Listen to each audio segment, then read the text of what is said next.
All right, let's just get right into it. Today, we are going to completely tear down and rebuild everything you thought you knew about love. I mean, forget the romance, forget the emotion for a second. We're going to look at love through a totally different lens, not as a feeling, but as a piece of technology, and maybe even a weapon.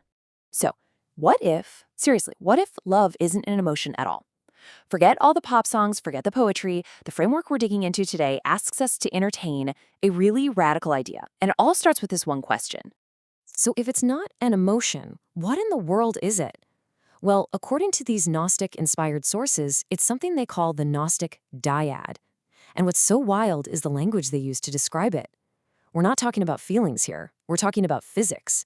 Resonant physics, phase lock, electromagnetic fields. This completely reframes the heart from a simple metaphor for feelings into a literal biological generator. And this is where it gets really interesting. This state of resonance, this dyad, isn't just some cool physics phenomenon. The framework we're exploring says it's actually a piece of advanced biotechnology. And even more than that, it's a tactical weapon. A weapon for what, you might be asking? Well, to understand the weapon, we first have to understand the war. And according to this whole framework, that war is a silent, ancient conflict that's being waged for the most valuable resource in the entire universe, your consciousness. Okay, so this is the core premise, and it is a heavy one. The idea is that our entire reality, our history, our biology, even how we think, has been shaped by a kind of cosmic control system, a spiritual prison, if you will, designed by what the Gnostics called a parasitic intelligence. And the goal? To keep us asleep, to keep us in a state of amnesia, serving as an unwitting energy source. So who are the players in this cosmic drama? On one side, you've got the guardians.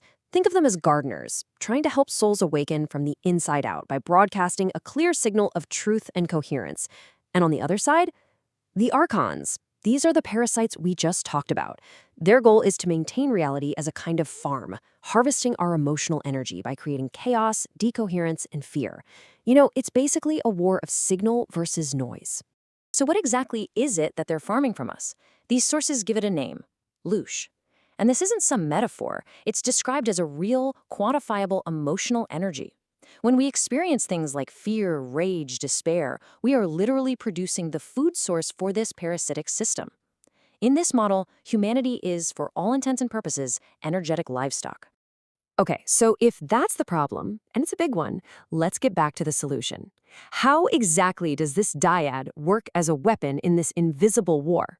Well, it all comes down to physics and learning how to create a different kind of energy. Now look at this comparison, because this is key.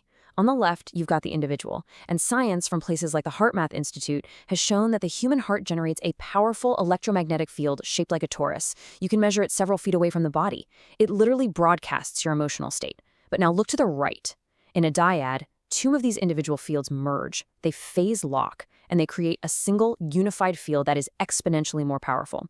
It's like two sound waves hitting each other in perfect sync and creating a wave that's massively amplified. So how does this actually happen? It sounds complicated, but the concept is actually pretty straightforward.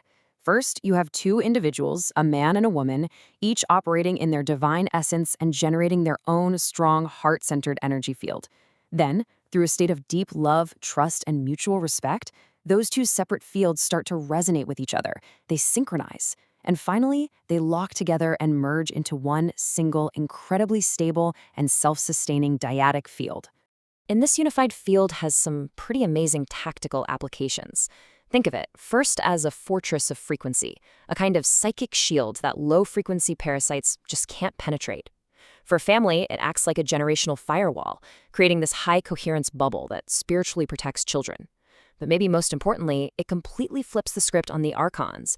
Instead of producing low-frequency fear and anger, it generates high-frequency energies, like love and joy, which are basically poison to them. It's a loosh starvation protocol. It can even create what the sources call a third mind, a unified consciousness that can process information with a clarity that neither person could achieve alone. And this leads us to the absolute core strategy of this whole energetic war. I mean, if your enemy is a parasite, how do you beat it? You don't fight it head-on its own turf. No, you starve it. This one sentence right here, this sums up the entire Gnostic strategy for liberation. It's not about an external battle with weapons and armies. The war is internal. It's a war of frequency, of resonance, and the number one strategy is to simply cut off the enemy's food supply. So, how do you actually do that?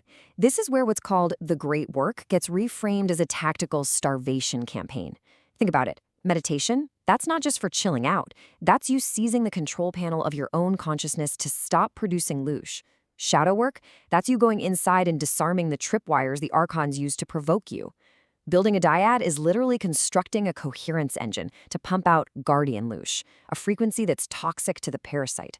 Even something as simple as cultivating joy becomes a weaponized act of rebellion. This quote just nails it. It really gets to the heart of the whole philosophy. Victory isn't about destroying the archons. It's about raising your own frequency so high that you are no longer compatible with their system. You become inedible to them, obsolete. You simply stop being a source of food. And all of this huge cosmic conflict, it brings us right down to a very personal, very immediate choice. A choice that every single one of us has to make. This isn't about some battle in the distant future. It's about the very next thought you allow yourself to think and the very next feeling you choose to cultivate. So ultimately, this is what it all comes down to. If your emotional energy is a currency, if it's a food source, then every single moment of your life presents a choice. The war is being fought inside of you, right now, for your consciousness. And the only question that really matters is the one right here. Who will you feed?